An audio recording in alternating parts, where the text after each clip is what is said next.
বিবিসির মার্কিন অংশীদার সিবিএস নিউজের হাতে পৌঁছানো এক সরকারি মেমোতে দেখা গেছে, মার্কিন স্টেট ডিপার্টমেন্ট সাময়িকভাবে সব শিক্ষার্থী ও এক্সচেঞ্জ ভিসা অ্যাপয়েন্টমেন্ট স্থগিত করেছে, কারণ তারা এখন শিক্ষার্থী আবেদনকারীদের সোশ্যাল মিডিয়া আরো কড়াভাবে যাচাই করার প্রক্রিয়া শুরু করেছে।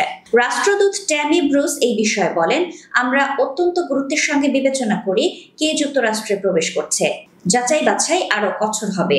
এই ভিসা সংকটের কেন্দ্রে আছে হার্ভার্ড বিশ্ববিদ্যালয়। প্রেসিডেন্ট ট্রাম্প অভিযোগ করছেন, হার্ভার্ড বিশ্ববিদ্যালয় তাদের ক্যাম্পাসে ইহুদি বিরোধী কার্যকলাপ রোধে কাজ করছে না এবং তাই তিনি আন্তর্জাতিক শিক্ষার্থীদের ভর্তি বন্ধের পদক্ষেপ নিয়েছেন। হার্ভার্ড এই সিদ্ধান্তের বিরুদ্ধে মামলা করেছে।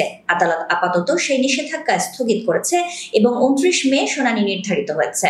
চীনের সাংহাই থেকে ইউনিভার্সিটি অফ পেনসিলভানিয়ায় ভর্তি হওয়া 22 বছর বয়সী এক শিক্ষার্থী বলেন, আমি মনে করি আমি ভাগ্যবান, কারণ আমার ভিসা অ্যাপ্রুভ হয়েছে, কিন্তু তাতেও নিশ্চিন্ত হতে পারছি না। যদি ডিগ্রি শেষ না করে আমাকে ফেরত পাঠানো হয়, সেটা খুব ভয়ের।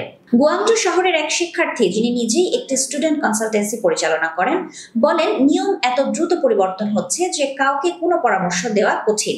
ভারতের 24 বছর বয়সী আইনুল হোসেন যুক্তরাষ্ট্রে ম্যানেজমেন্টে মাস্টার্স করতে যাচ্ছেন নিউ জার্সির একটি বিশ্ববিদ্যালয়ে। ইতোমধ্যে তিনি 1-20 ডকুমেন্ট পেয়েছেন, কিন্তু এম্বাসিতে অ্যাপয়েন্টমেন্ট পাচ্ছেন না। তিনি বলেন, আমাকে হয়তো দেরিতে যাত্রা করতে হবে, অথচ আমি স্কলারশিপ পেয়েছি। সময় মতো যেতে না পারলে সেটা হারানোর আশঙ্কা আছে। ওয়েলসের শিক্ষার্থী আলফ্রেড উইলিয়ামসন বলেন, আমরা যেন দাবার গুটি। হোয়াইট হাউস ও হার্ভার্ডের দ্বন্দ্বে আমরা শুধু বলির পাঠা।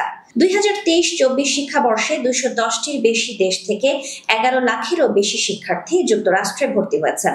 আন্তর্জাতিক শিক্ষার্থীদের কাছ থেকে বেশি ফি আদায় হয়, যা অনেক বিশ্ববিদ্যালয়ের আয় নির্ভরতা গড়ে তোলে। এই সংকট শুধু শিক্ষার্থীদের নয়, প্রতিষ্ঠানগুলোর অর্থনীতিকেও প্রভাবিত করবে।